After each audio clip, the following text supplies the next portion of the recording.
자, 생산관리 진단. 자, 지금까지 본사는 뭐 했냐? 제일 처음에 우리 다시 사장님 만나보고, 그 다음에 재무관리, 그 다음에 전략, 인사노무관리, 판매, 그거까지 했냐? 아니, 그 다음에 이제 어디로 갔어? 저쪽으로 넘어가서 연구소, 그 다음에 이제 원가관리, 그 다음에 품질, 이제 오늘은 이제 생산, 이렇게 이제 그래서 공장으로 넘어와서 지금 세 번째로 들어가는 거예요. 이제 들어간다고. 그런데 너희들이 말콤 볼트리치 상 이걸로 하라고 그랬죠? 원래 그 말콤 볼트리치 상에 보면은 이제 여기에 보면은 6번째 뭘로 돼 있어? 프로세스 매니지먼트라고 돼 있어요. 공정 경영이다, 이제 공정 관리다, 이런 식으로 프로세스 매니지먼트가 있으니까 이건 이제 너희들 이사 중에서 어느 이사가 해야 돼요? 이쪽에 담당자가 이제 이걸 해서 이제 제출하는 거야. 이 프로세스 매니지먼트죠. 근데 이제 이것이 몇 점이냐면은 85점이야. 1000점 만점에 85점. 85점인데 이건 이제 이 두 가지 관점에서 이걸 나누는데, 하나는 제품 및 서비스 공정 관리라고 하는 거. 그러니까 이것은 이제 밸류 체인이냐 아니냐. 그러니까 예를 들어서 우리 한양대학의 공정 관리 이렇게 말하면 우리가 진단한다고 하면은 학생들을 가르치는 거. 내가 이제 이거는 무슨 프로세스냐? 밸류 체인이지. 그렇죠? 가치를 하는 거고. 그다음에 이제 저기 돌집에 있는 사람들이 하시는 거는 지원 프로세스지. 알겠죠? 그래서 이제 이 두 개로 나누는데, 지원 프로세스. 그 지원 프로세스. 그런데 이제 그러니까 이 85점 중에 55점이 설계와 생산 요쪽에 이제 치우쳐야 되고, 그다음에 이제 지원 파트가 15점. 그다음에 이제 협력업체 관리 프로세스가 15점. 이런 식으로 돼 있어요. 알겠죠? 그래서 이제 85점. 그러니까 메인 가치 체인에다가 점수를 많이 주고, 그다음에 이제 두 개다 이렇게 이제 주는 식으로 되어 있는데, 여기 이제 이 안으로 들어가 보면은 프로세스 매니지먼트 해가지고 85점에서 밸류 크리에이션 프로세스가 있고 서포트 프로세스, 아까 이제 그렇게 얘기를 했죠. 둘로 나누어지는데, 너희들이 이제 가장 중요한 거는, 이걸 내가 옛날에 설명한 적이 있냐? 왜 여자가 가슴은 크고 허리는 가늘고 히프가 커야 미녀라고 그랬니? 이놈아, 왜 그래야 미녀라고 그랬어? 그래. 이 세상에서 가장 아름다운 게 뭐라고 그랬어? 생산적인 거다. 그래서 생산적인 거다. 생산적인 거다. 그래서 여기서 주역에 보면 뭐라고 돼 있어요? 천지지 대덕활. 가장 큰 덕은 뭐 하는 거다? 생이다. 생이다. 이 생이다. 그러니까 이제 내가 이런 얘기를 하면은 이거 절대로 말이 안 되는 것 같지만, 우리나라에서 이렇게 보면은 아무리 여자가 위대한 일을 해도 뭐 하지 않으면, 애를 낳지 않으면 그것은 큰 덕을 베푼 건 아니야. 그러니까 너희들 시집 안 갈 생각하지 마. 알았죠? 이제 이건 절대적으로 결혼을 해서 여자는 뭐 해야 되는 게 최고의 미덕이야? 애를 낳는 게. 그러니까 그 남자에게 예쁘게 보이려면 어떻게 봐야 돼? 애를 잘 낳게 생긴 여자가 예쁜 여자야. 그렇죠? 그러니까 히프가 크면은 골반이 커서 애를 잘 갖고, 유방이 크면 애 젖을 잘 먹일 수가 있고. 그런데 왜 허리가 가늘어야 되느냐? 이제 이건 너희들이 잘 모르겠지. 그렇죠? 왜 생산적이냐? 그런데 이제 이게 너희들이 알아야 되는 게, 비만인 여성이 아기를 가질 경우 조산할 확률이 무려 9배나 높다는 대학병원 조사 결과가 나왔습니다. 여자가 배가 나오면 이렇게 자궁을 눌러서 애를 죽인다는 거야. 그래서 뚱뚱한 여자는 애를 잘 못 낳는다. 그러니까 남자들이 뚱뚱한 여자 싫어하는 건 당연한 거야. 애를 잘 못 낳으니까. 그래서 이것이 이제 가장 이제 그러면 남자는 어떻게 생겨야 미남이냐? 이렇게 생겨야 되잖아. 이게 일 잘하게 생겼잖아.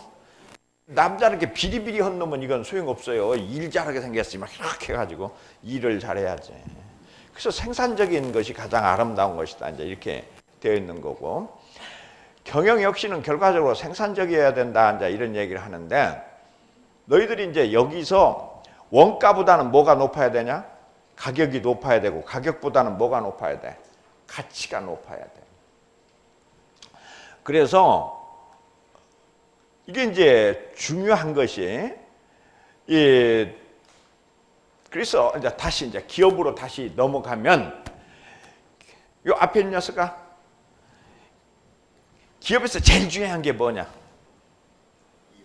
그래, 돈 버는 거지. 이게 뭐를 잘해야 돼? 재무 관리를 잘해야 돼. 근데 돈을 벌려면 뭐가 나와야 돈을 벌 수가 있냐? 매출. 그러니까 재무 관리를 잘해야 되지만 매출을 올려야 되니까 판매 관리를 해야 돼. 판매 관리가 잘 되려면 어때야 돼? 좋은 물건을 제때에 제일 생산을 해줘야 돼. 이게 생산 관리가 돼야 되고, 생산 관리가 되려면은 좋은 사람이 제때로 공급이 돼야 돼. 인사 노무 관리를 잘해야 된다. 그래서 재무 관리는 단기적이라면 판매 관리는 중기적이고 생산 관리는 장기적이어야 돼. 장기적인 관점에서. 이게 이제 중요한 과제다. 그래서 기업의 전략 전개 과정을 보면은 이제 기획실에서 기업의 전략을 만들면 돈을 어떻게 조달할 거냐가 재무 관리고, 어떻게 판매할 거냐는 게 판매 관리고, 생산 전략은 판매 관리를 서포트하는 거고, 생산 관리가 잘 되려면 기술 전략에 서포트를 해줘야 되고, 기술 전략에 서포트를 하려면 설비 전략에 서포트가 돼야 돼요. 그래서 이 생산 관리는 아주 중요한 중간 허리 부분을 담당하고 있다고. 허리 부분. 그래서 이제 너희들이 이걸 잘 진단을 해야 되는데, 우선 이제 기본적으로는 생산 시스템의 종류에 대해서 너희들이 알아야 돼요. 생산 시스템은, 요놈아, 너 지금 뭘 봐? 생산 시스템은 몇 가지로 되어 있냐? 기본 생산 시스템이. 5가지. 눈 감고 사냐? 여기 5가지로 되어 있잖아. 5가지. 너희들이 이제 이 생산 시스템을 잘 알아야 되는데, 그러니까 이제 이 생산 관리가 너희들이 이제 이 산업공학에서 이 강의를 할 때, 진단을 할 때 생산 관리가 제일 어려워요. 왜 어렵냐면은 재무 관리 같은 거는 어느 회사나 거의 비슷해요. 근데 생산 관리는 완전히 다르다고. 요놈아, 3개라며 뭐뭐 3가지가 있냐? 생산 시스템에. 네가 아는 대로 한번 얘기해봐. 그래. 잡샵. 그다음 프로우샵. 그다음에 라인샵. 이제 실력 없으면 눈이라도 밝아야 돼. 그래 이제. 그래서 잡샵하고 프로우샵하고 라인샵 이 얘기는 들었죠? 생산 관리 시간에. 그런데 이제 그 다음에 너희들이 이제 하는 게 뭐냐면 프로세스라는 게 있어. 공정. 이게 프로세스 샵이라고 하는 게 뭐를 의미하냐면은 화학 공장. 그러니까 예를 들어서 정유 공장이다 또는 시멘트 공장이다 하는 거는 1년 내 시멘트만 생산해요. 1년 내 그냥 똑같은 프로세스라고 그러잖아. 그냥 시멘트 프로세스에서 그냥 1년 내 시멘트만 생산하고, 이제 내가 근무하던 그 비료 공장은 1년 내 비료만 생산해요. 이게 거기는 생산 관리라는 게 없어. 그냥 맨날 똑같은 놈 생산하는데 무슨, 그러면 다만 뭐가 있을 뿐이냐? 연차 보수 계획이 있을 뿐이야. 언제 공장을 세워가지고 수리할 거냐? 기계 수리하는 날이 노는 날이야. 이게 프로세스 샵이야. 이게 비료, 시멘트 이런 것들이 이런 거고. 그 다음에 이제 이게 개별 생산이라고 해놨는데, 이건 영어로는 뭐라고 하느냐? 프로젝트 타입이라고 그래. 프로젝트 타입. 그러니까 프로젝트 타입이라고 하는 건 예를 들어서 비행기를 한 대 만든다. 그러면 이게 한 프로젝트지. 예를 들어서 인공위성을 하나 만든다. 이것도 프로젝트예요. 그래서 프로젝트 타입이라고 그래요. 딴 것들은, 이런 것들은 물체가 움직여요. 그런데 이거는 뭐가 움직여? 사람이 움직여. 그게 말하자면 배를 하나 놔두고 사람들이 와서 작업을 이렇게 왔다 갔다 한다고. 그래서 이런 거를 이게 배 만들거나 비행기를 만들거나 인공위성을 만드는 거. 요 5가지가 기본 생산 시스템이야. 기본 생산 시스템. 예. 와인샵이랑 포토샵이 형태가 같지가 않아요. 나온 제품이 왜 포토샵은 더 작은 단위고 와인샵은 왜 완제품? 아니지. 네가 잘못 생각한 거야. 라인샵은 뭐냐면은 라인샵은 이거를 정확하게 표현하면 여기 앞에 뭐가 붙어 있어야 되냐면은 어셈블리 라인이라 어셈블리가 붙어 있어야 돼. 어셈블리가. 그런데 라인샵이라서 또 긴 것만 아니야. 예를 들자면은 봉제 공장은 라인샵에 속해요. 그저 옷 이렇게 봉제 이렇게 하는 거. 그러니까 너희들이 봉제 공장에 가보면은 재봉틀이 한 10대가 쫙 이렇게 있어. 그래서 앞에서는 앞판하고 뒷판하고 붙이고, 그 다음에 뒤에서는 소매 붙이고, 거기서는 한쪽에서는 단추 달고 뭐 이런 식으로 쭉 나간다고. 이런 게 어셈블리 라인이라고. 이게 이제 정확하게는 어셈블리 라인샵이라고, 어셈블리라고 하는 단어를 많이 붙이죠. 그 다음에 잡샵하고 프로샵은 어떻게 다르냐? 프로샵은 공정이, 그러니까 이렇게 되어 있는 게 프로샵이야. 이 배치를 할 때 이게 이제 생산 이게 시스템을 이렇게 배치를 하지 않냐? 이렇게 이제 기계를 이렇게 배치를 하면은 물건이 이렇게 흘러가는 게 이제 프로로 이렇게 이제 샵을 하는데, 어떤 물건은 이렇게 가는 놈도 있고, 어떤 물건은 이렇게 가기도 해. 그러니까 다 거치는 게 아니야. 프로샵은 중간중간에 이렇게 안 거치는 놈도 있고 점프하는 놈도 있고, 이게 프로샵이고, 잡샵은 이게 이렇게 있으면 이게 그 대신에 방향은 한 방향일 때 이걸 프로샵이라고 해. 근데 잡샵은 방향이 이렇게 해서 이렇게도 가고, 말하면 또 이놈이 일로도 오고 뭐 이런 식으로 이렇게 할 때 이걸 잡샵이라고 한다. 근데 어쨌든 이거에 따라서 뭐가 달라진다고? 생산관리 기법이 완벽하게 달라요. 요 5개가. 이게 여기서는 너희들이 이 배 만들 때는 무슨 생산관리 기법을 썼냐? 이놈 앞에 두 번째. 이게 개별 생산 시스템 할 때는 생산관리 기법으로 어떤 기법을 썼냐? 생산관리 기법을. 퍼트 CPM이라고 하는 기법이 있어. 퍼트 CPM이라고 하는 기법을 쓴다고. 이때는 퍼트 CPM.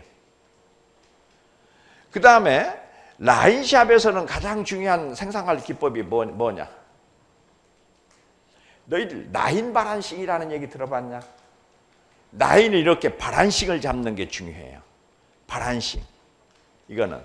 그 다음에 이제 프로샵 스케줄링, 잡샵 스케줄링. 요거는 또 이게 이제, 그래서 제일 복잡한 게 잡샵하고 프로샵의 스케줄링 하는 게 굉장히 복잡해요. 요거는 굉장히 복잡하다고. 어쨌든.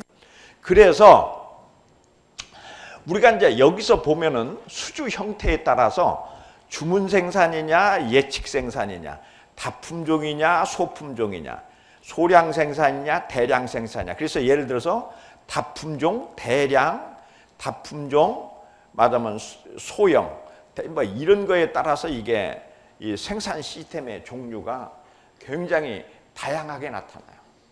이게 다양하게 나타난다. 그래서 예를 들자면 조금 내가 이제 이상한 얘기를 하자면은, 옛날에 LG화학이라고 하는 데서 강의를 좀 부탁하는데 내가 갈 수가 없어서 딴 생산관리 가르치는 교수를 이렇게 추천해 줬어요. 그랬더니 LG화학에서 난리가 난 거야. 그거 뭐 그런 어떤 교수가 있냐, 맞으면 나 그런 교수는 처음 봤다 그래. 왜 그러냐면은 너희들이 이제 생산관리 이게 교재를 보잖아. 생산관리 보면 주로 무슨 생산관리 기법이 주로 쓰여 있냐? 너희들 책에 잡샵하고 프로샵에 대한 거가 쓰여 있어요. 그러니까 이 사람 보고 가서 강의를 하고 그러니까 잡샵하고 프로샵 스케줄링에 대해서만 설명을 하고. 그런데 아까 했는데 LG화학 같은 데는 무슨 샵이라고? 프로세스 타입이야. 그러니까 그런 스케줄링 기법이 하나도 필요가 없어. 필요가 없어. 그러니까 그래서 이게 말하면 대중을 모아놓고 생산관리 강의를 하면 그 20%만 만족하면 강의 무지무지하게 잘한 거야. 5분질 이게 말하면 그 공정마다 다 다르기 때문에. 그래서 너희들이 생산관리 이거 진단하는 게 그렇게 쉽지를 않아요. 여러분 앞에 이 예측 생산을 하는 그 공장의 생산관리에서 제일 중요한 게 뭐냐? 말 그대로 뭐야? 수요 예측이야. 수요 예측이 틀리면 나머지 다 틀려버리니까. 이 예측 생산. 주문 생산에서는 그 오더링 하는 거 그게 굉장히 중요해요. 중요하다고. 그래서 회사마다 이게 다 다르다고. 맞아. 아까 생산관리의 기법이 달라가지고 너희들이 이제 그게 애를 먹을 거다라는 얘기를 하고 생산관리에 대해서 이제 기본적으로는 전번에도 설명했지만 가장 중요한 게 뭐라고 그랬어요? 좋은 물건을 값싸게 제 날짜에. 그래서 공정관리는 주로 뭐만 다루는 거라고 했어요? 타임. 요 시간에 대한 것만 다룬다고. 그 다음에 이제 다음에 이제 진단할 거는 자재, 설비 이런 건 이제 또 다른 거고. 그래서 말하자면은 납기, 부하, 일정 요것을 제대로 지키느냐 안 지키느냐가 아주 중요한 그 진단의 요소예요. 그런데 이제 내가 너희들한테 오늘은 이 생산관리 진단의 노하우를 하나 가르쳐 줄게요. 이제 생산관리 노하우를 이제 하는데, 그래 이제 그 회사에 진단으로 가야 되지 않냐? 그러면은 요놈아, 내가 지금 이제 어느 회사에 생산관리를 진단으로 가요.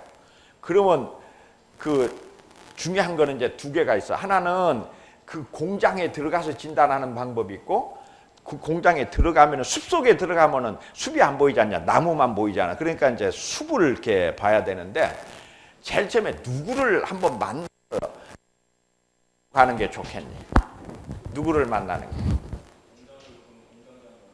공장장 만나기 전에 누구를 만나는 게 좋겠어? 누구? 사장님을 사장님은 다 이미 만났잖아. 누구?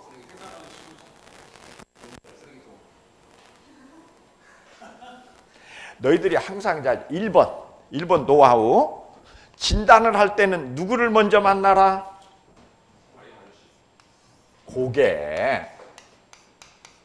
고객을 먼저 만나라 했잖아. 고객. 그러니까 그 사람이 경영을 말하면 자기 일을 잘한다면 누가 만족하니? 고객이 만족하죠. 예를 들어서 내가 강의를 잘하는지 못하는지를 누구한테 물어봐야 되냐? 학생 고객한테 물어봐야 돼요. 고객이 제일 잘하잖아. 뭐 우리 총장한테 내가 강의 잘하는지 물어보면 총장이 아냐? 그거 아니야. 아까 사장한테 물어본다는 거 이건 엉터리. 사장이 어떻게 알아? 잘 모른다. 겉보기로는 알지. 겉보기로는 알아도 실질적인 건 모르지. 자, 그러면은 그 생산관리 부분에 고객이 누구냐? 응? 왜 또 하청업체야? 왜 또 물류창고야? 왜 쓰레기통이야? 판매관리지. 영업하는 사람들이 고객이지. 영업사원이 고객이지. 왜냐면은 내가 주문을 맡아다 이놈한테 주었단 말이야. 그러면 이제 이놈이 어때요? 그러니까 너희들이 항상 생각할 때 이 체인에서 체인에서 이제 이렇게 생각해봐. 여기가 누구야? 이제 실제 고객이야. 그러면 고객한테 물건을 대주는 사람이 누구야? 대리점. 대리점에 대주는 게 누구야? 영업이지. 영업에 대주는 사람이 누구야? 생산이지. 생산에 대주는 사람이 누구야? 자재지. 이렇게 되지 않냐? 여기가 이게 이제 협력업체고 서플라이 체인이고. 그러니까 이게 예를 들어서 대리점의 고객은 고객이고 영업점의 고객은 대리점이고 생산의 고객은 영업이고 자재의 고객은 생산이고 이런 관계가 있지. 이렇게 돼 있지. 그러니까 누구한테 물어봐야 된다고? 판매이사한테 물어봐야 돼. 판매이사를 만나가지고 뭐라고 하면 돼요? 생산부에서 애 안 먹이냐? 그러면 뭐라고 할 것 같냐? 대부분 그 공장장 새끼가 관두든지 내가 관두든지 해야지 내가 못 해먹겠다 이게. 왜? 날짜를 지켜야 해먹지요. 맨날 이게 제 날짜에 한 번도 생산하는 적이 없다 이렇게 얘기해. 대부분. 그래. 그래서 이제 그러면 이제 고객한테 이제 물어봤더니 뭐라고 한다고? 납기를 안 지킨다 이게. 납기를 안 지킨다. 납기 문제가 있다. 그러면 이제 한번 물어보면은 뭐라고 해요? 작년에 말하자면 납품을 이제 예를 들어서 100번 했는데 100번 중에 80번은 말하자면 납기를 지연을 했다 이거예요. 80번은 납기 지연했다. 그러니 내가 살겠냐 이거죠. 그러면은 누가 납기를 지연하면 누가 혼나냐? 영업사원이 혼나요. 생산부는 안 혼나. 왜냐면 영업원 사람한테 전화를 하잖아. 이게 말하자면 이제 그 물건 주문한 사람한테 전화를 해요. 그러면 이제 그 사람이 가서 물품을 납품으로 누가 가? 영업사원이 간단 말이야. 그리고 영업사원이 가면은 어떡하냐? 납기를 제대로 안 지켰으니까. 뭐 술이라도 한 잔 사야 되고 이러잖아 이제. 그러니까 영업사원을 우리가 술상무라고 하는 게 그거야. 이제 납기 안 지키고 가서 이제 술도 사고 맨날 술을 사. 그런 게 생산부 친구는 지가 당하는 게 아니란 말. 직접 당하는 게 아니고 간접으로 당하는 거지. 이제 그러니까 얘가 납기를 안 지켜요. 납기를 안 지켜요. 그러면 그 다음에는 누구를 만나야 되겠냐? 공장장을 만나야지. 그러면 이제 공장장을 만나면 공장장은 뭐라고 얘기해요? 세 번째, 납기 문제가 없다고 얘기해. 왜 없냐? 작년에 납품을 100번 했는데 지체상금을 문 거는 5건도 안 된다 이거지. 지체상금 문 건 5건도. 지체상금이라는 게 왜 날짜를 어기면 이렇게 이제 맞으면 페널티를 무는 게 지체상금이야. 근데 100번에 5번도 안 물었다 이거야. 그러면서 이제 내한테 되묻지. 뭐라고? 아니 납품을 100번 하는데 5번도 지체상금 안 하는 회사 봤냐? 우리 회사가 이렇게 납기를 잘 지킨다 이거. 그러면 두 사람 말이 전혀 달라요. 그래서 너희들이 이제 인생을 살면서 가장 문제가 되는 게 품셈이 달라. 이게 두 사람 사이에 품셈이 달라. 이게 부부간에도 셈법이 달라서 항상 싸움이 되는 거야. 셈법이 달라. 이게 이제 예를 들자면은 옛날에 이제 우리 와이프의 이제 언니하고 둘이 싸우는 거야. 왜 싸우? 그 언니는 자기네 이제 애들이 이렇게 있지 않냐. 그러면 이제 옷을 사서 이런 잠바 같은 걸 사요. 그러면 뭐 20만 원 주고 이제 사서요. 애서 입혀. 그러나 애들을 먹게 되면 와이프한테 줘. 그런데 그 사람은 생각하면 자기는 20만 원짜리 오바를 줬다고 생각을 해. 그러니까 이제 20만 원 주고 산 거 이제 지 아들이 입은 건 생각. 와이프 입장에서는 귀찮아 죽겠어. 우리가 그거 못 사 입힐 형편도 아니고 흠을 주면서 생색내니까. 이게 두 사람이 뭐가 달라? 셈법이 다른 거지. 이쪽에서는 쓰레기로 생각하고 이쪽은 20만 원짜리 짜리 옷으로 생각. 그러니까 둘이 이게 뭐 내가 이렇게 맨날 너희들한테 뭐 맞아 우리 애들 입던 옷도 주고 뭣도 주고 하는데 네가 내한테 그러냐고 뭐 이쪽에서 내가 달라고 했냐 맞아면 네가 버리기 아까우니까 나 주워놓고 쓰레기 처리하라고 해놓고 왜 이게 이런 식으로 이렇게 된다. 그러니까 항상 영업사원아 영업이사하고 생산이사 사이는 셈법이 달라요. 그러니까 하나는 이게 요거는 같지. 작년에 납품한 100번 납품한 거 똑같은데 한 사람은 납기 지연해 가지고 자기가 술 먹은 횟수를 얘기하고 한 사람은 그것 때문에 이제 지체 상금을 낸 거가만 체크해. 근데 그 왜 그런 일이 벌어지냐면 요놈하고 너희들이 한번 만나봐. 여기 요놈은 꼭 몇 분 늦어. 30분 늦지 않냐? 그러면 얘하고 약속할 때는 어떻게 약속하냐 내가. 저놈은 의뢰 30분 늦는 놈이니까 3시에 만날 거를 얘하고는 뭐라고? 야 우리 2시 반에 만나자 그래. 그러고는 이님이 30분 늦으면 내가 속으로 쾌재를 부리지. 그럴 줄 알았다 그 새끼. 30분 늦을 줄 알았는데 내가 예측을 잘해가지고 그리고 내가 3시에 가는 거야. 그러니까 내가 얘한테 크레임을 제기하냐 안 하냐? 별로 안 해. 그러니까 대기업이 중소기업한테 납품을 하라 할 때 납기를 줄 때는 저놈이 대충 예를 들어서 일주일은 항상 납기를 어기더라 하면은 어길 거를 예측을 하고 좀 일찍 그러니까 한 일주일 먼저 갖다 달라고 해놓고 그렇게 한다. 뭔 말인지 알겠어요? 그래서 양쪽이 그리고 또 이쪽은 또 어때요? 또 요놈은 저 새끼가 약속하면 꼭 저 새끼는 또 30분 늦게 오더라. 그러니까 또 지가 알아서 이래서 둘이 지체상금 무는 게 80번 납품을 지연시켰는데도 돈을 딱 물리는 건 5번밖에 없는 거예요. 뭔 말인지 알겠죠? 이게 이제 기업의 그 관행이라고 관행이야. 이제 그렇다고. 그러면은 이것을 가서 뭐라고 해야 돼? 총무이사를 만나야 돼. 이게 약간 이제 총무이사는 또 딴 사람이니까 객관적인 입장에 있으니까 객관이 그래가지고 총무이사한테 이거를 확인을 해야 돼요. 그러면 이제 총무이사는 대개 누구 편이야? 공장장 편이겠냐? 영업이사 편이겠냐? 영업이사 편이 왜냐면 본사에 있는 놈이니까 이제 그래가지고 이게 너희들이 이게 이제 진단을 한다는 게 그냥 내가 예를 들어서 뭐 어느 회사에 딱 들어갔는데 그 회사 가서 한 3일 만에 진단 결과를 낸다. 이거 굉장히 어려운 일이야. 그러니까 이제 뭐를 해야 되냐면 걔네들 이렇게 지금 얘기한 순서대로 제일 처음에 누구를 만나? 말하면 영업이사를 만나가지고 그 영업이사의 고충을 듣고 이게 자재관리 문제를 진단을 하면 누구를 만나야 돼요? 생산관리이사를 만나야 돼. 알겠죠? 공장장 이제 이런 식으로 고객을 만나가지고 일단 고충을 듣고 본인 해명을 듣고 제3자 얘기를 듣고 이제 그 다음에 그래요. 그러면 총무이사는 뭐를 가르쳐 줄까?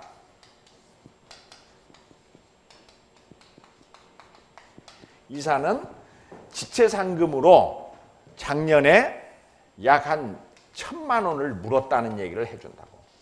건수가 아니고 이제 돈. 왜냐하면 그 사람은 이 재무를 돈을 담당하니까 그래서 우리가 지체상금을 1,000만 원을 물었다. 그러면 공장장은 뭐라고 할까?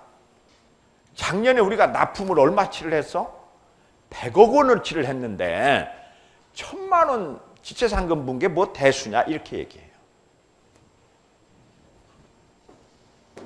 여기서 이제 100억이야. 100억에 매출을 올렸는데 지체상금 1,000만 원이면 이거 몇 프로냐? 0.1%지. 그렇지. 0.1%지. 이게 뭐 아무것도 아니잖냐. 100억 정도 했는데 1% 지체상금 물은 거 가지고 뭘 그러냐 이렇게 시비를 붙여요. 이때 이제 유능한 컨설턴트는 이거를 중재해야 되는 문제가 생겨요. 알았냐? 뭐라고? 이거는 전혀 납기 문제가 있는 게 아니다고 하거나 납기 문제가 있다고 하거나 이렇게 해줘야 된다고. 요놈아, 네 생각으로는 납기 문제가 있냐 없냐? 에? 없는 것 같아? 너는? 없는 것 같아. 야 이놈아, 100번 납품하러 가가지고 80번을 납기를 지연시켰는데 납기 문제가 없다면 이게 말이 되냐? 응? 그게 말이 돼? 너 이 녀석하고 만나자겠더니 100번 만나 80번 늦게 온 놈이야, 요 놈이. 요 놈이 문제 있는 놈이냐, 문제 없는 놈이냐? 그러면서 문제가 없다면 말이 돼. 저놈, 저 조는 놈 깨워. 이제 이럴 때 너희들의 뭐가 필요해요? 창의성이 필요하다. 이거를 어떻게 입증할 거냐? 창의성. 그때 이제 내가 한 거는 어떻게 했느냐? 이렇게 했다는 거지. 어떻게 하느냐? 자, 이렇게 해서 이거를 뭐라고 그래? A, B라고 그래. 이거를 무슨 군? 대조군. 이게 이제 관찰군. 이걸 뭐라고? 대조군으로 나눠요. 관찰군은 몇 건? 20건. 납기를 잘 지킨 거. 80건 납기를 안 지킨 거 대조군. 알았죠?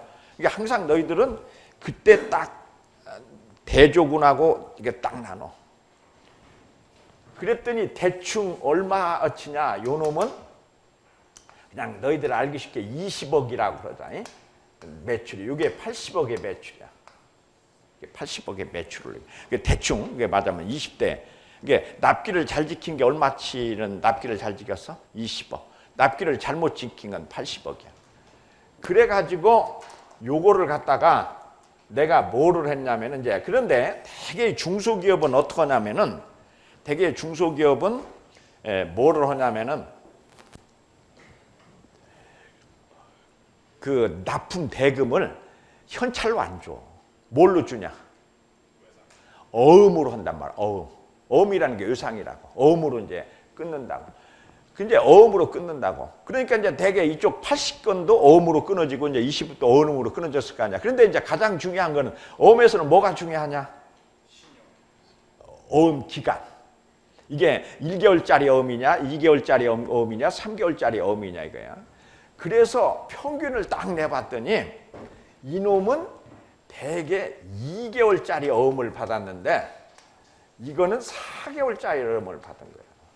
왜? 납기를 안 지켰기 때문에 지체상금을 안 무는 대신에 어음을 어때요? 2개월짜리를 못 받고 4개월짜리 끊어줘도 그냥 감지 덕지한 거예요. 왜? 지체상금 안 문 것만 너무 고마워서. 그러면 이제 이 얘기는 바꿔 얘기하면 어떤 얘기야?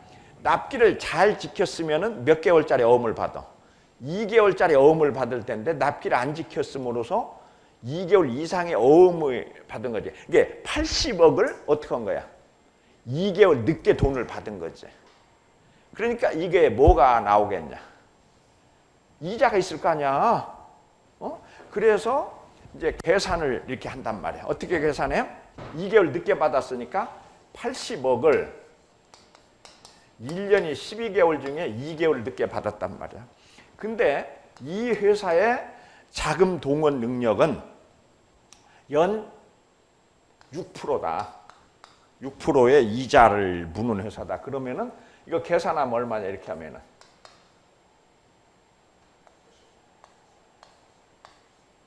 8천만 원에 되는 거죠.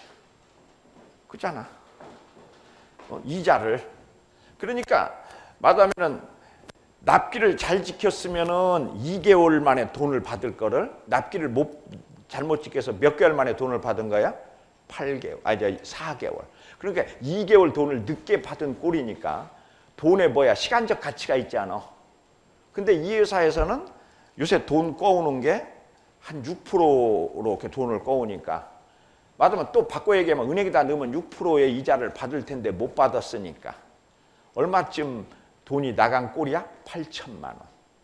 그러니까 결과적으로 지체상금 문 게 1,000만 원, 돈 늦게 받은 게 얼마? 8천만 원. 그래서 납기를 잘 못 지킴으로써 얼마를 손해봤다? 9천만 원의 손해를 봤습니다. 이렇게 답을 내. 알겠죠? 그게 이제 이런 게 말하자면 컨설턴트의 아이디어야. 이거를 말하자면 공장장이 분명히 잘못했는데 지금 아까 얘기한 대로 말하자면 뭐 납기 안 지키면 어떠냐. 납기 안 지켜도 뭐 납품만 잘하고 뭐 이렇게 뭐 이제 이런 식으로 버틸 때 이걸 어떻게 말하면은 그걸 설득하느냐는 설득 논리를 개발하는 게 컨설턴트의 아이디어라고. 이해 좀 되니? 컨설턴트라는 게 어떤 일을 하는 건지, 말하자면 이렇게 하는 건지. 내가 이제 한 번은 또 이제 너희들이 이제 이 컨설팅을 가보면은 이제 재밌는 게 이 공장에 가면은요, 제일 골치 아픈 놈이 공장장일 때가 거의 99%예요. 왜냐하면 사장, 이게 너희들이 알겠지만 이제 요놈아 왜 식당을 하기가 어렵냐? 네가 이제 해먹을 거 없으면 식당이라도 하나 차려야 되잖아. 왜 식당 차리기가 어려워? 그게 뭐냐면은 요리사의 그 횡포 때문에 못 견뎌. 그러니까 지금 이제 우리나라의 식당 같은 거 하나 하려면 요리사한테 한 달에 한 300만 원 정도의 그 월급을 줘야 돼. 제일 이제 비리비리 하는 요리사가 300만 원이야, 월. 그런데 너희들 생각해봐라. 짜장면 몇 그릇 팔아야 그 300만 원 월급 주고 나면 못 남겠냐. 그 다음에 이제 두 번째는 뭐냐면 요리사가 횡포를 부려. 횡포의 1번이 뭐냐면은 그 자재 삽입권이라고 그러는데 그 자재 납품권을 자기한테 달라. 뭐 안 주면은 그 요리사가 회사 망하게 하는 방법은 아주 쉽잖아. 그냥 막 음식 그 엉망으로 만들고 뭐 그러면 그냥 망하는 거야. 그래서 네가 식당을 하고 싶다면 어떻게 해야 된다고? 네가 먼저 요리에 대해서 알아야 돼. 요리에 대해서 네가 요리를 할 줄 알면서 식당을 하면은 말하자면 그 요리사한테 휘둘리지를 않는데, 근데 이제 대개 회사의 사장들이 기술적인 걸 잘 모르는 사람들이 많지 않냐. 그러면 그냥 공장장이 그렇게 횡포를 부려. 한 번은 이제 갔는데 이 공장장은 30년 동안 주물만 한 공장장이야. 근데 이제 이 사람은 뭐냐면은 딴 거 없이 주물이라는 건 뭐냐면은 이렇게 이제 기름 말하면 이렇게 쇳물을 녹이지 않냐. 녹인 다음에 이제 틀에다가 이렇게 붓는단 말이야. 붓는데 이 공장장은 딱 보면은 부어. 그러면 딱 부어. 그러면 이게 크랙도 안 가고 캐비티잖아요. 캐비티라는 게 이제 뭐라고 그러냐. 왜 엿 같은 데 들어가면 공기주머니 그걸 캐비티라고 그래요. 왜 이렇게 엿 짜게 보면 거기 구멍, 기포 그래, 기포. 캐비티 같은 거 안 생기나. 그러니까 그런데 딴 놈은 그걸 못 하는 거예요. 언제 부어야 될지를 몰라. 근데 내가 딱 가서 보니까 그건 뭘 보는 거겠냐? 그 사람이? 온도를 보는 거더라고. 온도를. 그러니까 정확하게 얘기하면 주물이 800도 됐을 때 부으면 기포가 안 생기는 거야. 그런데 이제 이런 사람들은 그 불빛을 보고 온도를 모르는데 그 공장장은 한 30년 동안 했으니까 이렇게 그 주물에 이렇게 색깔만 보면 이게 몇 도인지를 딱 아는 거지. 부으면 부은. 그래서 내가 사장이, 그런데 이제 사장이 나보고 그러는 게, 저 새끼 때문에 도대체 회사를 할 수가 없다는 거야. 저놈이 그냥 끄떡으면은 월급 올려달라고 끄떡으면 뭐하고 뭐냐면 이러고는 지멋대로 하는데 저걸 어떻게 내쫓을 수도 없고, 내쫓으면 회사가 안 되니까 내쫓을 수도 없고 어떻게 쓰면 좋겠냐 나보고 그러더라고. 그래서 내가 사장님 우리 이렇게 합시다.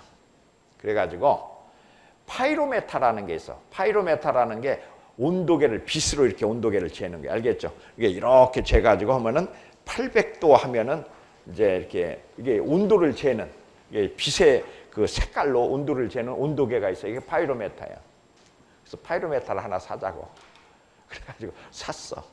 그래가지고 이제 그놈이 부어할 때가 몇 도인가 이제 이걸 재면 되지 않나. 옆에서. 그랬더니 이놈이 그 다음 날부터 안 나와 회사를. 그 노하우 전수를 안 하겠다는 거예요. 그래가지고 그러니까 사장이 나한테 나중에 사정을 하더라고. 교수님, 내가 생각해도 교수님 말이 맞습니다. 제가 틀림없이 온도를 재는 겁니다. 그런데 저놈이 자기는 온도만 보는 게 아니고 또 따로 보는 게 있다. 그러면서 안 나온다 이거야. 그러면 안 나오면 회사가 안 돌아가니까 누가 져야 되겠습니까? 교수님이 지시는 게 좋을 것 같습니다. 근데 내가 그거는 명심하고 있다가 그걸 내가 해결을 하겠습니다. 자기가 이제 그러면서 할 테니까 그냥 지시라고. 거기서 돌아온 적이 있어요. 그러니까 너희들이 컨설팅 나가면은 그렇게 너희들이 머리만 좋아가지고 되는 게 아니고 역학 관계가 있어요. 그러니까 이제 회사에 가면은 이제 기술이사가 있고 생산이사가 있어. 그러면은 컨설팅을 생산이사가 해달라고 하면은 기술이사님이 이렇게 살살 이렇게 맞으면 방해를 놓고 또 기술이사가 해달라고 하면 생산이사가 또 방해를 놓고 그래갖고 막 이걸 조작을 해가지고 이게 나오지 않을 때가 굉장히 많아요. 내가 이제 그 한국타이어 가가지고 할 때 아주 그냥 생산이사가 애를 먹여가지고 할 수가 없어. 이게 하는 척 하면서 딱 맞으면은 데이터를 맞으면 조작을 하고 막 이렇게 하니까 이렇게 이제 한 적이 있는데 어쨌든 그건 그렇고. 그런데 이제 아까 얘기한 대로 생산 부분을 진단하려면은 제일 먼저 무슨 진단을 한다고? 마크로 진단.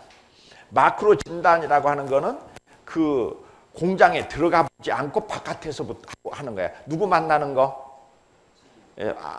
아까 이제 그 영업이사 만나고 이거는 공장에 안 들어가고 하는 거죠. 그래가지고 하는 이제 진단이 있고 이게 마크로 진단이고 마이크로 진단은 그 안에 들어가서 만나거나 감독을 만나가지고 하는 진단이 이게 이건 전략적인 거. 그래서 말하자면 컨설턴트라고 하는 거는 뭐냐면은 그 조직원들 사이에 갈등 관리를 하면 돼요. 그러니까 아까 얘기한 대로 영업한테 가서 공장장 비위를 듣고 또 공장장한테는 영업에 대해서 영업이 뭘 잘못하는지 하면은 서로 자기만 빼고 나머지들은 다 잘못한다고 하지 않냐. 그것을 종합 진단을 하면은 답이 나온다고. 알겠죠? 이제 이렇게 한다고. 그래서 여기서 요 앞에 요 녀석아 조는 놈 생산관리라는 게 뭐냐? 생산관리가 뭐야? 그 뒤에 생산관리가 뭐냐?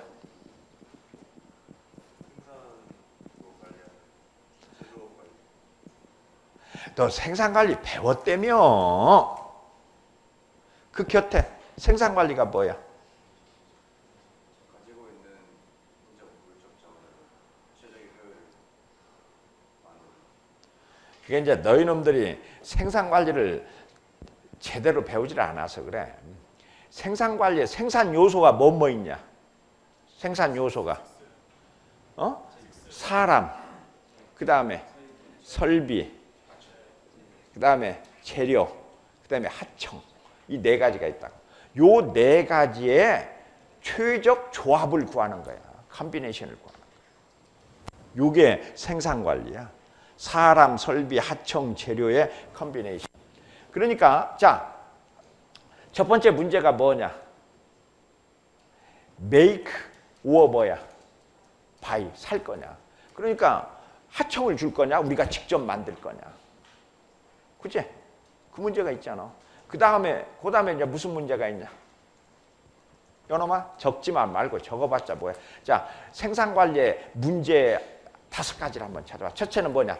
살 거냐, 만들 거냐? 만들지 말고 사도 되잖아. 살 거냐, 만들 거냐? 두 번째는 무슨 문제? 그거는 살 거냐, 말 거냐의 문제니까. 그보다 더 큰 문제가 아니지. 그게 뭐냐면은 그것을 뭐냐면은 지금 만들어서 이게 대개 이제 생산관리 문제는 뭐냐면은 그 수요에 뭐가 있기 때문에 문제가 생겨?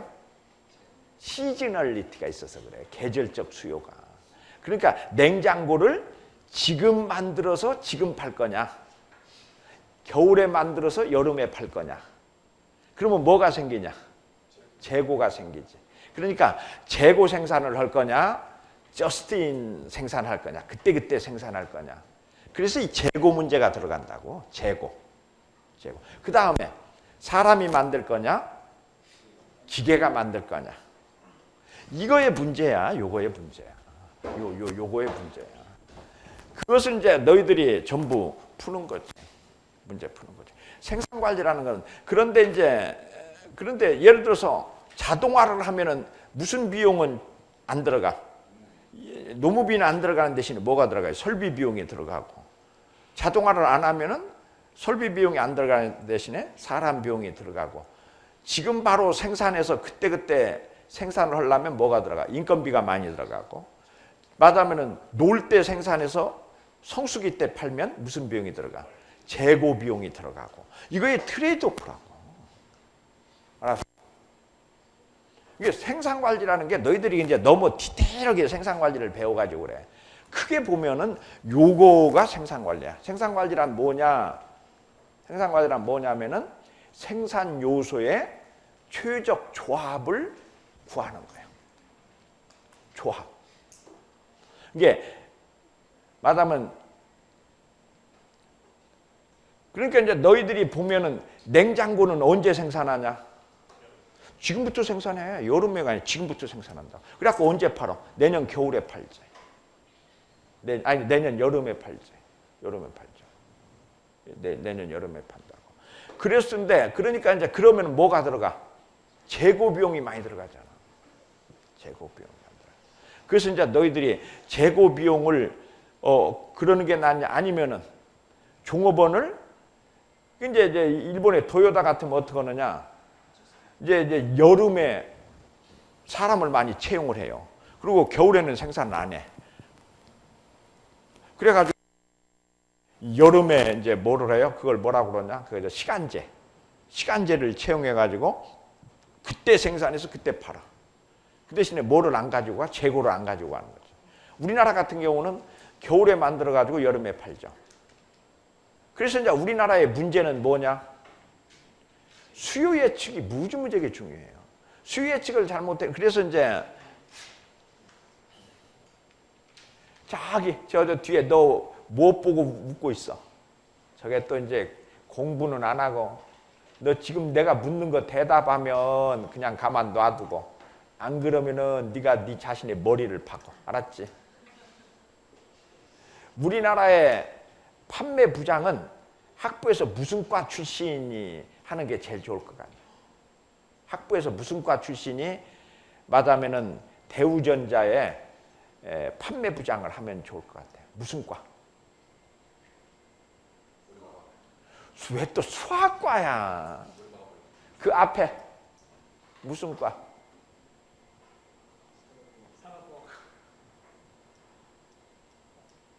천문기상학과. 왜 그래?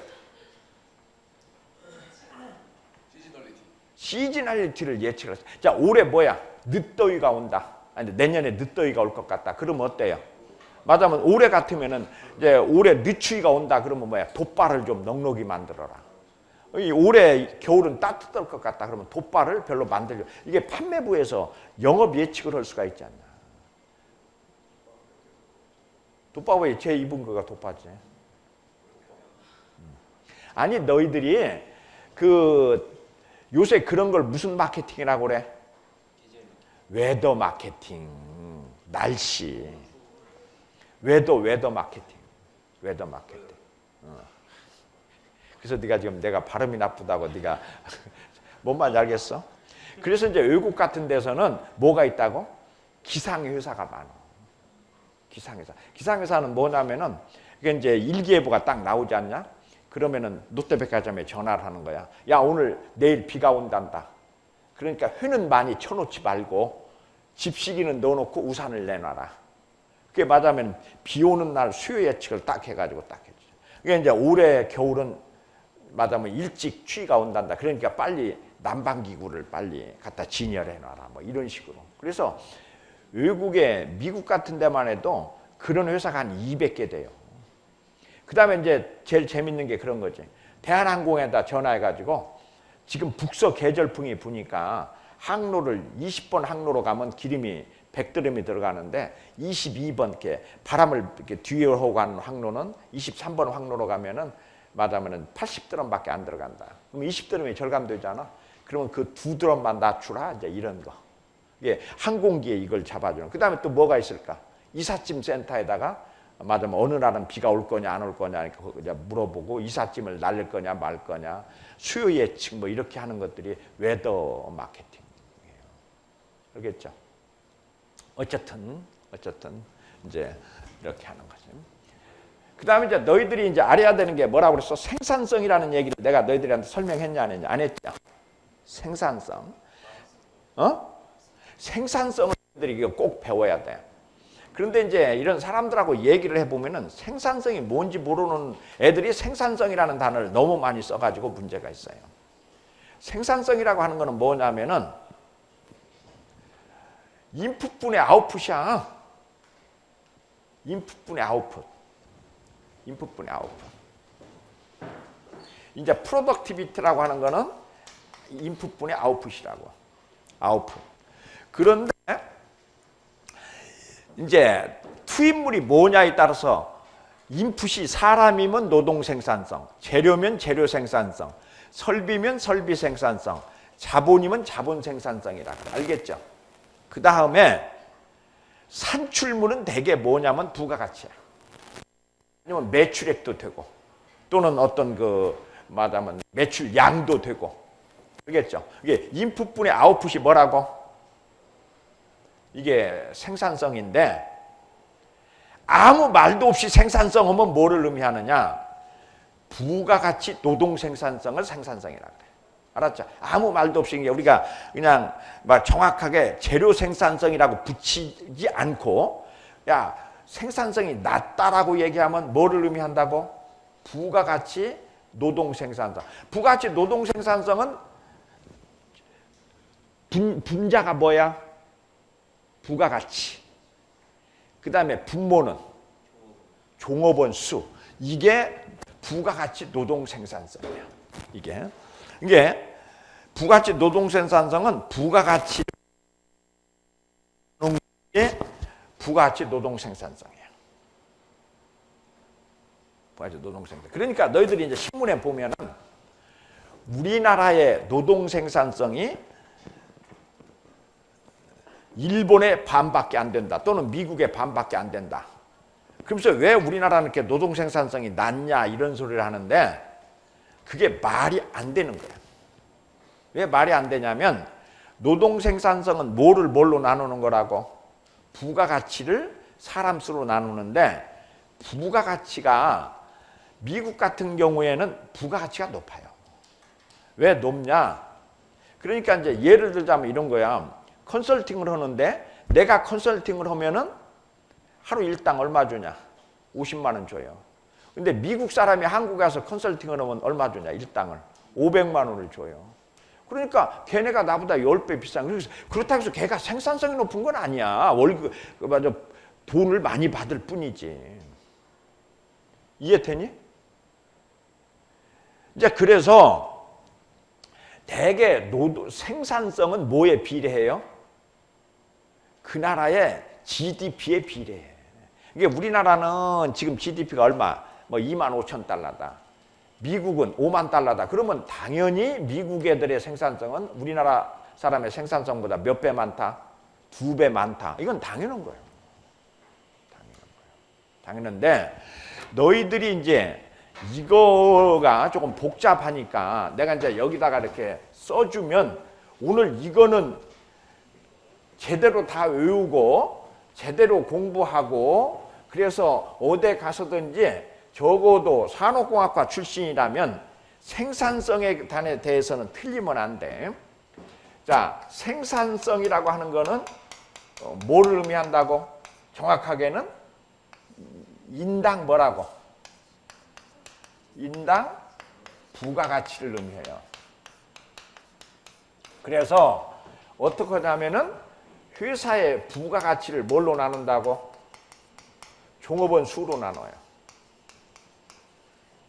인당 부가가치니까 당연히 이렇게 나누는 거죠. 이렇게 나누는데 이것을 어떻게 하느냐 하면은 매출액을 설비 자산으로 나누고 설비 자산을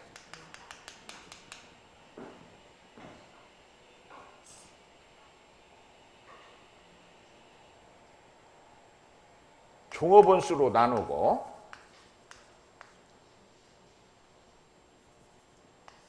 매출액으로 부가가치를 나눈다고. 그러면은 어떻게 되니? 여기 매출액 없어지고 설비자산 없어지고 종업원 수분의 부가가치가 되죠. 그쵸? 이게 똑같은 거지. 이게 똑같은 게 된다고. 그러니까 이게 이제 똑같은 게 되는데 요것을 우리가 뭐라고 하냐면은 부가가치율이라고 그래. 부가가치율. 요거를 뭐라고 하느냐? 노동 장비율이라 그래. 요거를 뭐라고 하느냐? 설비 자산 회전율이라 그래. 이게 이제 이렇게.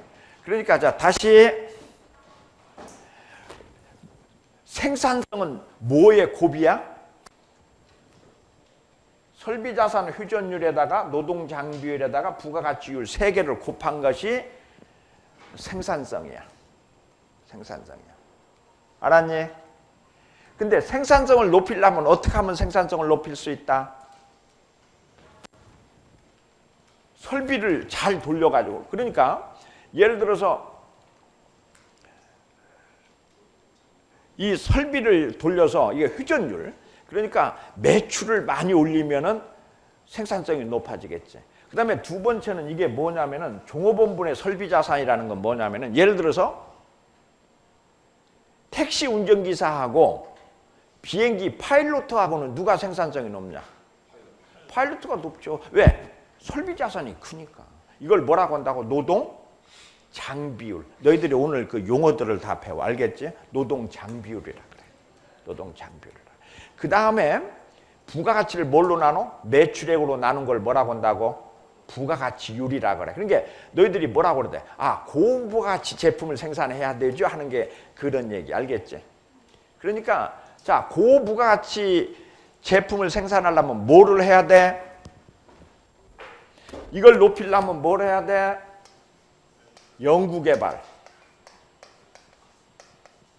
R&D를 해야 된다고. 이걸 높이려면 뭘 해야 돼? 자동화. 이걸 높이려면 뭘 해야 돼? 광고, 홍보를 해야 돼요. 자, 생산성을 높이는 세 가지 방법이 있어요. 첫째가 뭐? 광고, 홍보, 마케팅. 두 번째는 자동화. 세 번째는 연구개발.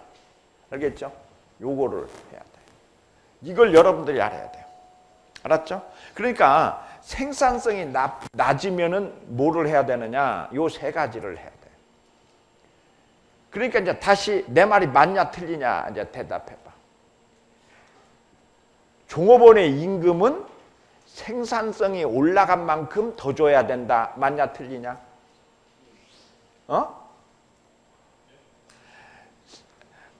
근로자의 임금 인상률은 생산성의 말하면 그 상승률에 말하면 비례해서 올려야 된다. 맞냐 틀리냐고. 왜 틀려? 그래. 이제 여기서 문제가 뭐냐면 생산성이 높아진 게 근로자가 열심히 일한 부분에 대해서는 근로자의 몫으로 쳐줘야 되지만 연구개발을 많이 해가지고 R&D를 많이 해서 생산성이 올라간 부분을 근로자한테 다 달라고 하면 말이 돼야 안 되는 거지. 또 공장 자동화를 해가지고 생산성이 올라간 거를 그러니까 예를 들어서 택시 운전기사에 비해서 비행기 조종사는 임금을 많이 받아야 되는 건 어느 정도까지는 타당하지만 말하자면 택시에 비해서 비행기는 돈을 뭐 몇십 배 많이 받으니까 몇십 배 많아야 된다는 데는 또 뭐가 있어. 이건 잘못된 거라는 거죠. 왜? 그거는 그 자본가가 비행기라는 큰 이 물체를 사들여 가지고 그 말하자면 자본가의 공이지 그것이 근로자의 공이 아닐 수도 있다라는 거예요. 뭔 말인지 알겠죠? 자, 다시 눈 딱 감고 이제 이거는 틀림없이 시험 문제 나올 거고 이거는 여러분들이 사회에 나가서도 틀림없이 해야 되니까 눈 감고 자 생산성은 뭐라고? 인당 부가가치다. 고로 뭐를 뭘로 나눈다? 부가가치를 뭘로 나눈다? 종업원수로 나누는 거다. 그런데 이것은 세 가지의 곱으로 되어 있다. 첫 번째가 뭐? 설비자산 회전율, 두 번째는 노동장비율, 세 번째는 부가가치율. 부가가치를 높이기 위해서는 기업은 뭐를 해야 된다? 연구개발을 해야 된다. 노동장비율을 높이기 위해서 기업은 뭘 해야 된다? 자동화를 해야 된다. 그 다음에 설비자산 회전율을 높이려면 뭘 해야 되냐? 마케팅 또는 홍보, 광고를 해가지고 매출을 높여야 된다. 이제 그 중에서 뭐 말하자면 그러면 종업원의 임금은 얼마만큼 올려야 되느냐? 근로자가 기여한 부분에 비례해서 올려야 된다. 그 다음에 그 회사의 임금이 높냐 낮냐라는 것을 알아보려면 어떻게 해야 되느냐. 자, 그러면 부가가치라고 하는 거는 뭐냐? 부가가치라고 하는 거는 여기서 이제 너희들이 부가가치라는 걸 알아야 되는데 부가가치라는 건 뭐냐면은 투입물. 그러니까 이제 여기서 뭐가 나와? 매출이 나와요. 여기 이제 매출이 나오는데 요 매출에서 뭐를 빼? 말하자면은 재료비하고 감가상각을 뺀 것이 부가가치야. 알았죠? 이게 매출에서 뭘 뺀다고? 감가상각분하고 뭐하고? 재료비. 그러면은 부가가치는 뭐의 합이야? 인건비. 그 다음에 뭐? 인건비. 그 다음에 이자, 이윤. 그 다음에 세금. 요 네 가지로 되어 있어요. 자, 다시. 여기서 부가가치는 뭘로 되어 있다고? 인건비. 그 다음에 이윤. 그 다음에 이자. 그 다음에 세금. 세금은 누가 먹니? 국가가 먹는 거고. 이건 누가 먹니? 노동자가 먹는 거고. 요거는 누가 먹니? 경영자가 먹는 거고. 이거는 누가 먹니? 채권자가 먹는 거죠. 돈 빌려준 사람이 먹는 거죠. 그래서 부가가치는 뭐로 구성이 되어 있다? 이게 부가가치를 계산할 때 거꾸로 계산할 수도 있고 뺄셈으로도 할 수 있고 덧셈으로도 할 수 있어. 뺄셈은 어떻게 한다고? 매출액에서 재료비하고 감가상각을 빼면 부가가치이기도 하고 아니면 인건비하고 이윤하고 이자하고 세금을 더하면 되기도 해. 알겠죠? 덧셈법이 있고 뺄셈법이 있어. 그런데 그 중에서 부가가치 중에서 근로자들이 먹은 걸 뭐라고 한다고 그랬어? 아까 인건비라고 그랬지? 인건비를 부가가치로 나눈 걸 뭐라고 한다고? 노동소득 분배율이라 그래. 여기 노동소득 분배율. 인건비로 부가가치로 나눈 거. 자, 그러면은 자, 노동소득 분배율이 몇 프로냐? 이게 지금 이 회사가 이제 뭐를 해야 돼? 이윤도 있어야 되고 이자도 있어야 되고 세금도 있어야 되는데 말하자면 노동소득 분배율이 100%라는 건 어떻게 하는 거예요? 회사의 부가가치를 누가 다 먹은 거야? 근로자들이 다 먹어버린 거지. 그러면 뭐를 할 수 없어? 새로운 설비 투자라든지 이런 걸 아무것도 할 수가 없죠. 왜냐하면 이윤도 없고 이자도 없고 하니까. 알았죠? 이놈들아 졸지 말고. 그러니까 여러분들이 이제 회사에 진단하러 가가지고 이 회사가 인건비가 높냐 낮냐 보려면 뭘로 봐야 된다고? 노동소득 분배율이 높냐 낮냐. 그러니까 이제 예를 들자면 미국 같으면 노동소득 분배율이 한 75% 돼요. 삼성전자 같은 데는 아마 50% 미만일 거야. 왜냐하면 50% 미만이어야 또 뭐를 해요? 또 설비 투자를 하고 뭐 이렇게 R&D도 하고 뭘 해야 되기 때문에 낮을 수밖에 없다고. 그래서 이제 다시 자, 눈 감고 내가 이렇게 질문하면 그때그때 네가 너희들이 속으로 대답해봐. 알겠죠? 오늘 수업 잘 받았는지 잘 못 받았는지.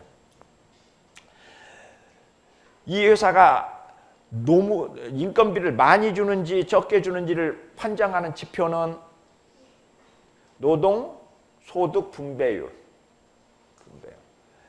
이 회사가 연구개발을 잘하는지 못하는지를 나타내는 지표는 부가가치율. 부가가치율.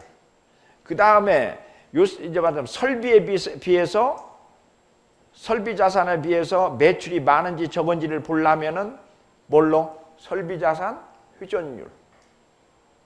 회전율. 그 다음에 공장 자동화가 많이 되어 있냐 적게 되어 있냐를 보는 지표는 노동 장비율. 노동 장비율. 노동 장비율. 노동 장비율. 그래서 너희들이 이제 요 부분을 왜냐면은 산업공학과라는 어떻게 보면은 기업의 뭐를 높이는 거야? 생산성을 높이는 거야.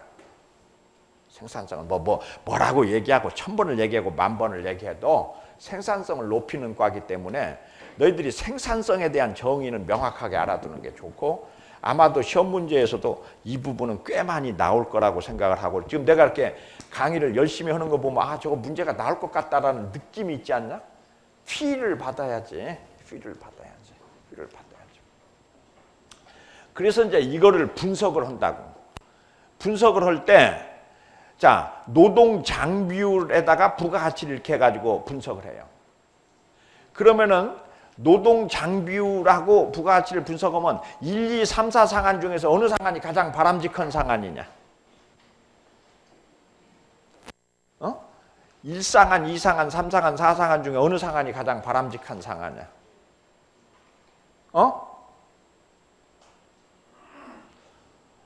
3상한은 어떤 상한이야? 노동 장비율도 작고 부가가치도 낮은 상한. 4상한은 노동 장비율은 높은데 부가가치는 낮은 상한. 1상한은 노동 장비율도 높고 부가가치도 높은 상한. 2상한은 노동 장비율은 낮은데 부가가치는 높은 상한. 어느 상한이 제일 좋은 상한? 2상한이지. 아무것도 없이 돈만 버는 거. 그잖아. 장비 하나도 없이 게 택시로 돈을 그냥 수억 버는 거지. 이게 2상한이지. 2상한이지. 그런데 이런 상한이 있겠냐? 있지. 어떤 거? 택시가 아니고 뭐야? 도박판. 그렇잖아. 라스베가스 이런 데가 다 그런 거잖아.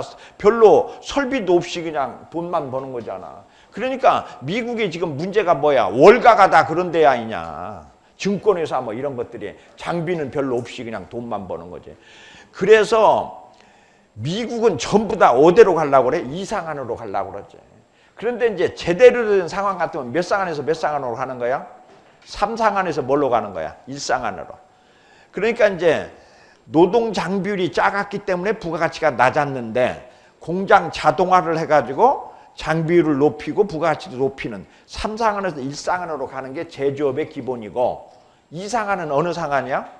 서비스업이나 특히나 금융업 이런 것들이지.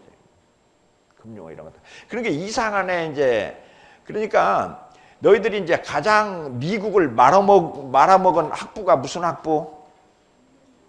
MBA 애들. 미국의 MBA를 하면 다 어디로 가냐? 월가로 들어가가지고 말하면 그 증권이나 이런 데 말하면 뭐야? 골드만삭스나 뭐 이런 데로 다 가는 거 아니야. 가가지고 말하면은 일은 안 하고 어떻게 돈만 버는 방법을 택하는 게 이제 미국을 말아먹은 비법이지. 미국을 말아먹은 비법이지. 그래서 이제 너희들이 말하자면 지금 생산관리, 이 공정관리에 들어가서 생산성 분석을 할 때는 어떻게 한다고? 여기다 노동장비를 해놓고 이렇게 해놓고는 당신 회사가 어떻습니다. 그 다음에 이제 선분석. 작년에는 여기 있었는데 올해는 여기로 왔습니다. 또는 뭐 이런 식으로 면분석, 이런 식으로 분석을 해야 되겠지. 그러니까 이제 너희들이 여기서 이렇게 이제 보면은 예를 들어서 국내 시중은행의 생산성이다. 말하자면 1인당 평균 예금 실적은 얼마냐. 하나은행이 제일 높고 신한, 외환 이렇게 쭉 낮고 기업은행이 제일 낮고 말하자면 이런 걸 이제 분석할 수가 있죠. 그 다음에 이제 너희들이 이제 이해를 해야 되는 것 중에 하나가 뭐냐면은 기업은 기본적으로 경쟁력이 어떤 경쟁력으로 간다고. 요놈아, 이것들 깨워가면서 강의하기 너무 힘드네. 자, 처음에는 초기 단계는 무슨 경쟁력으로 간다고? 가격 경쟁력. 그다가 이제 그게 안 되면 뭘로 가야 된다고 그랬어? 품질 경쟁력. 그게 안 되면 뭘로 간다고 그랬어? 기술 경쟁력. 그게 안 되면 브랜드 경쟁력. 브랜드화. 명품. 요놈아, 나가서 갔다 와 빨리. 바람 쐬고 와. 자, 다시 무슨 경쟁력? 가격 경쟁력. 그 다음 품질. 그 다음에 기술. 그 다음에 브랜드 경쟁력. 명품.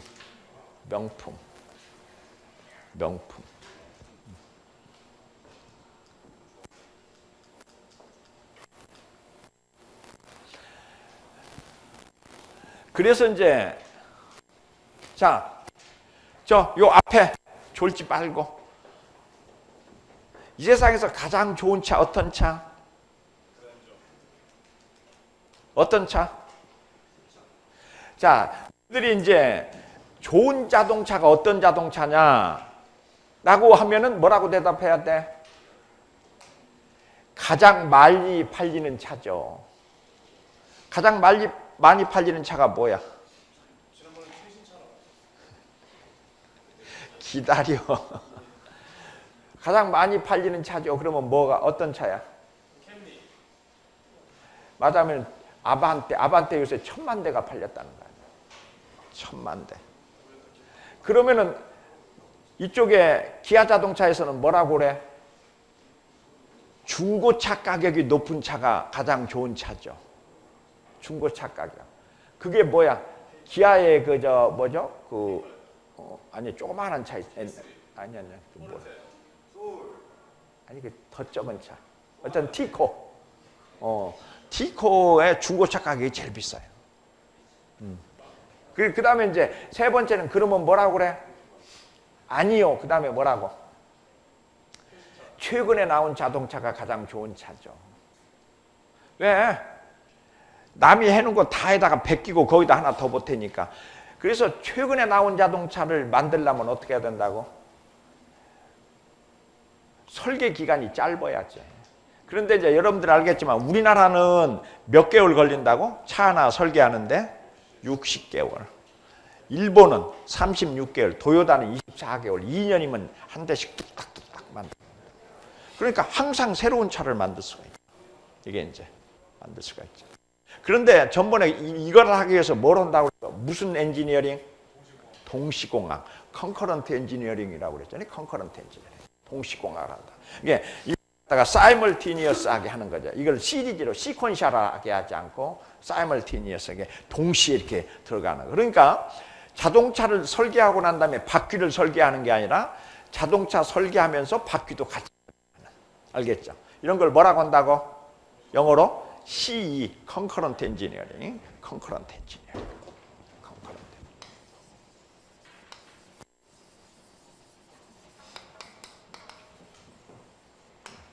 그러니까 너희들이 어느 회사를 가가지고 회사를 가서 진단하러 가요. 그러면 이 회사가 맞으면 설계를 잘하나 못하나 보려면 뭘 해야 돼? 설계, 자동차 한 대 설계하는데 딴 회사는 얼마 걸려? 5년 걸리는데 여기는 얼마? 2년 만에 하면 잘하는 거지. 이게 아주 잘하는 거지. 이런 것들. 그러면 이제 그걸 잘하는 원인을 보려면 뭐 해야 돼? 컨커런트 엔지니어링, 동시공학을 하면 되는 거지. 그래서 이제 여러분들이 이 생산관리 쪽 진단은, 생산관리는 특히나 공정관리는 주가 뭐가 된다고? 시간. 시간이 생명이니까. 시간이 생명이니까. 요놈아, 저자 끝에 여학생, 너 사귀는 남자 있냐? 있다면은 그 남자의 인품을 뭘로 평가할 거냐? 펑츄얼리티. 펑츄얼리티가 뭐야? 시간을 얼마나 잘 지키느냐. 그거 시간 안 지키는 놈은 그거는 벌써 인격적으로 이게 문제가 있는 거야. 맨날 시간 안 지키고, 이게 가장 중요한 게 이 키핑, 얼마나 그 약속을 프라미스를 어떻게 키핑하느냐. 거기서도 그러니까 후진국하고 선진국의 차이가 뭐냐?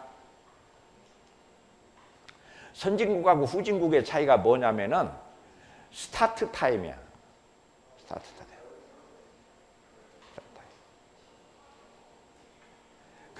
그러니까 이게 예를 들자면은 우리나라하고 이제 일본하고 이렇게 생산 라인을 비교한다면 어떻게 하느냐? 우리나라는 이제 그 삼성전자에서 그걸 해봤다는 거 아니야.